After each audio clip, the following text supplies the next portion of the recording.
The richness of this world is just that there are so many opportunities for new stories to be told.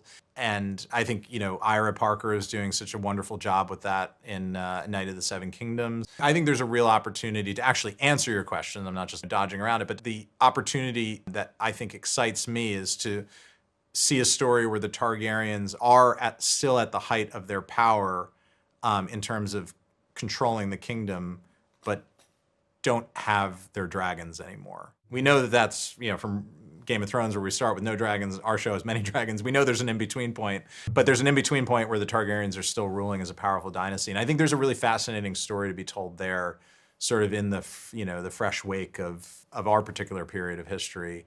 And like, how do you pursue rule when you don't have, the threat of these nuclear weapons at your fingertips like you did in your recent past? That seems like an interesting place to explore for me. Aemon and Alice Rivers. Well, specifically that there is a shot in the trailer of Aemon giving Alice Rivers a dragon egg. Really what this implies about how committed they are to the future of this as a franchise.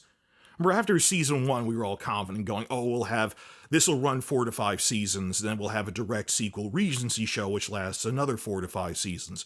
I still think they could do that if season 3 is a hit.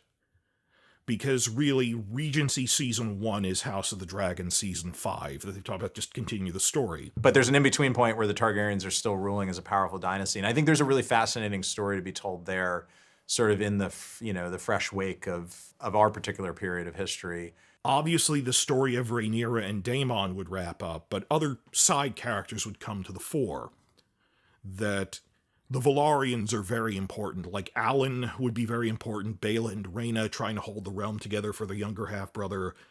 It would shift more focus to the Starks and Lannisters, actually. They both get their own subplots, which are they're a little out of focus for the main Dance of the Dragon stuff. They don't even need Cregan for most of season 2 or 3. Instead, season 3 is, of course, introducing Black Aly Blackwood, who will later be Cregan Stark's wife and Lady of Winterfell. If they were just trying to rush this show out the door, they didn't need to introduce Black Aly. But I could say, well, she's a cool character, but even more than Black Aly, we're getting Torrhen Manderly in season 3.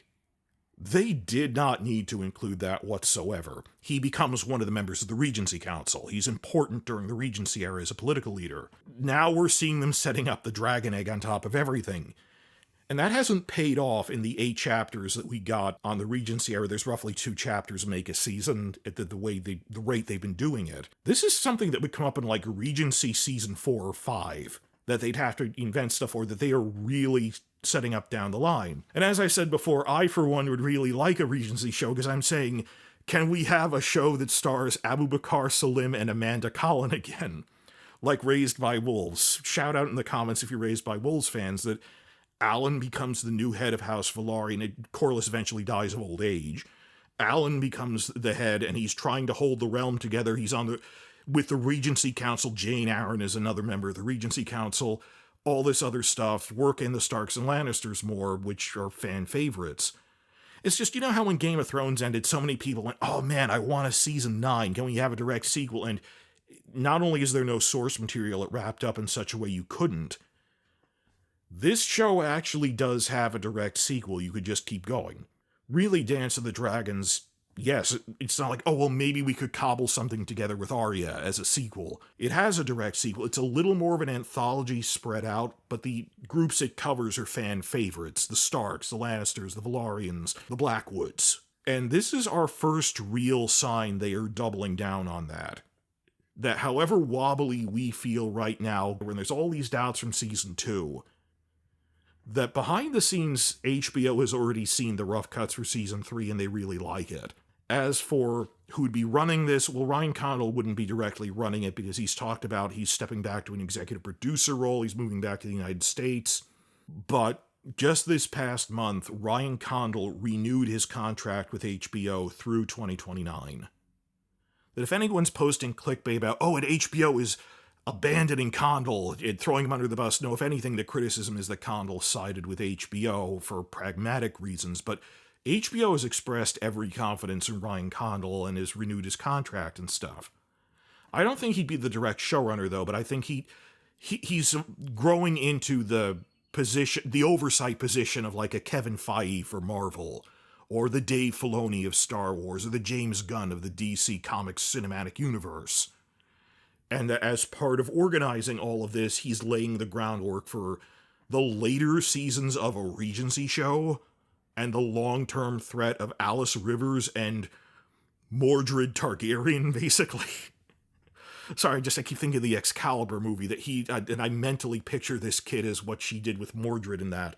The opportunity that I think excites me is to see a story where the Targaryens are still at the height of their power in terms of controlling the kingdom, but don't have their dragons anymore. We know that that's, from Game of Thrones, where we start with no dragons, our show has many dragons. We know there's an in-between point, but there's an in-between point where the Targaryens are still ruling as a powerful dynasty. And I think there's a really fascinating story to be told there, sort of in the fresh wake of our particular period of history. And like, how do you pursue rule when you don't have, the threat of these nuclear weapons at your fingertips like you did in your recent past? That seems like an interesting place to explore for me.